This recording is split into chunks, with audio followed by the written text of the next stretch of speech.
How's it hanging, everybody? I'm Lindsay Geektron, and this is LolKing's League Trends for the week of February 10th, 2015. This week's show is brought to you by Full Sail University. If you've ever considered working behind the scenes to create video games, Full Sail University offers programs that can prepare you for a future in the industry. And whether you're interested in coding or art or producing or mobile game development, there's a game degree program at Full Sail University that can teach you the tools, technology, and workflow used by today's studios. They also offer a wide variety of both online and on-campus degrees in fields that relate to the entertainment and media industry. So if this sounds like something you want more information on, click the link in the description below or head on over to fullsail.edu/leaguetrends to learn more. This week's featured champions include Graves, Orianna, Shyvana, Heimerdinger, Ahri, and Gnar. Let's dive into Summoner's Rift.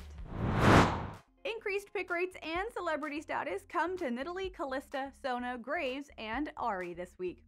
Graves now stands as the king of the bot lane after successive nerfs to rival ADCs.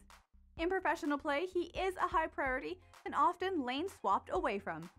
In regular lanes and solo queue, few can go toe-to-toe. Good Graves players will keep the defenses from their True Grit passive stacked in lane by auto-attacking minions and thus take little return damage. Graves does not have major weaknesses and can be picked with any team, but if the game goes late, his damage output can fall off a bit due to his limited range. He's also not the greatest at whittling down turrets in a siege and would prefer to follow up a dive with his AoE burst damage. Pick Graves when you're confident in your play and okay with getting up close and personal as an ADC.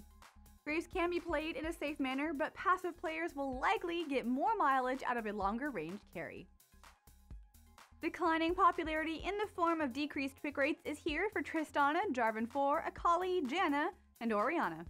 Orianna is a safe and consistent pick, but she lost some solo queue popularity when Athene's Unholy Grail was nerfed last year and never got it back. Today she scraps just fine with the flashy assassins that dominate mid lane, but Orianna often feels like too much of a team pick for players. It's true that she's at her best tagging enemies with her ultimate command Shockwave, but a good Ori player can stomp lane and roam just like any other mid. To get the most out of her laning phase, try to time her command Protect shield well. It deals damage if the ball passes through an enemy, so try to hit your opponent with the ball as you bring it back. Another laning trick is placing the ball on the ground past the enemy's minions, and this reduces the travel distance if you harass your opponent with the ball, so they have a harder time reacting.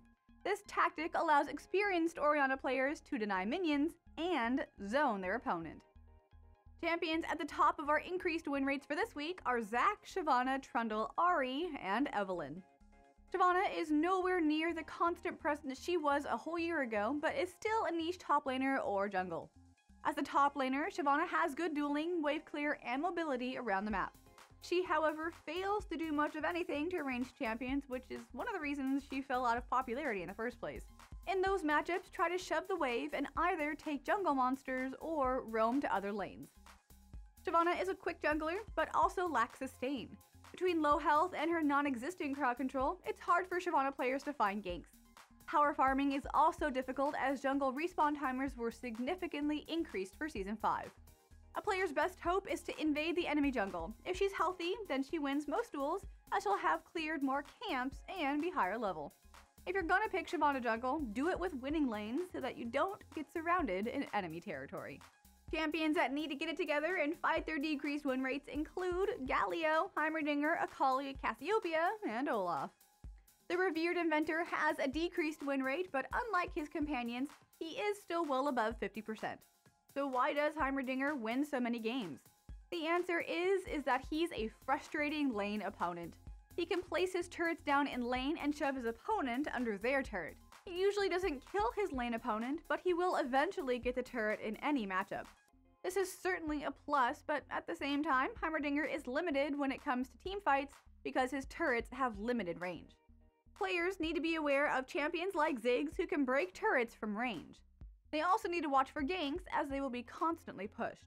Heimerdinger can sometimes fight off a gank with the help of his turrets, but if the gap gets closed, he dies quickly. Raise your dongers!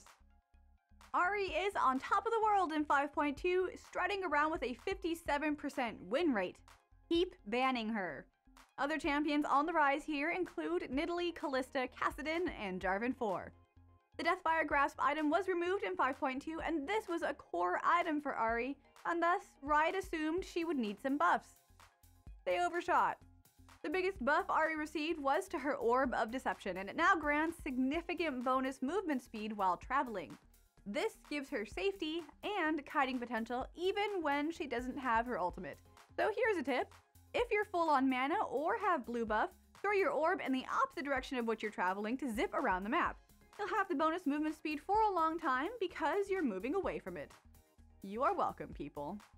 Candidates for freedom, decreased ban rates this week, feature Rek'Sai, Fizz, Akali, Cassiopeia, and Gnar. Gnar has been a consistent force in the top lane since his release. There's no real reason for his ban rate to go down, especially if we look at his first pick status in professional play.